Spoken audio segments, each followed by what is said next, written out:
analiza do t'jetë çfarë Një forcë politike shumë dimensionale, nuk është vetëm në janë. Kështu që edhe ça humni shikoni pra.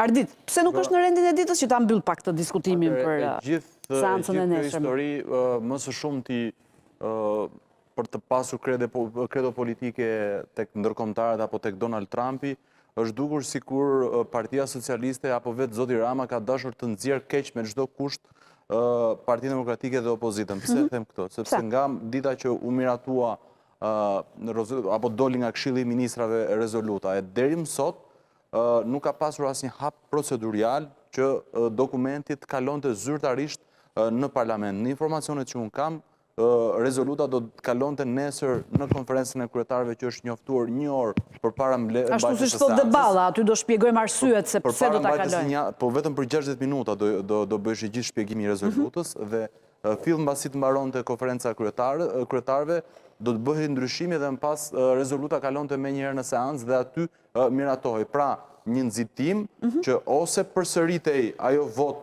qorre, siç është interpretuar në shumë raste ajo për bordin e paqes, kur u dha për bordin e paqes, ose ky qëndrimi i dytë që është duke mbajtur në këtë moment opozita që po i thot stop, që okej, për bordin e paqes ishte një lloj bon sensi dhe e dhan votën pro, por deri në këtë pikë ku as vetë Izraeli, pra në konfliktin me Iranin ne kemi 2 shtete që e kanë iniciuar, përveç Shteteve të Bashkuara, është edhe Izraeli, pra dy shtete që janë kundër një shteti. As Izraeli sot nuk ka një rezolutë të tillë që të ketë shpallur të paktën informacionin që kam unë, struktura të shtetit të Iranit, organizata terroriste siç jemi duke bërë ne me këtë rezolutë pas Shteteve të Bashkuara të Amerikës. Kështu që sensi i opozitës është që nuk kemi pse të nxitohemi, ndërsa po themi i maxhorancës është përveç se krijon një lloj imazhi të mirë brenda atyre korridoreve të ngushta të shtëpisë bardh,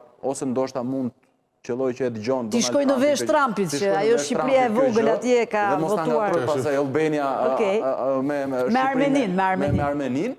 Dhe dyta pastaj të tentoj ta nxjerr keq opozitën. Duke thënë ja këta nuk po votojnë. Okej, ti kështu e sheh.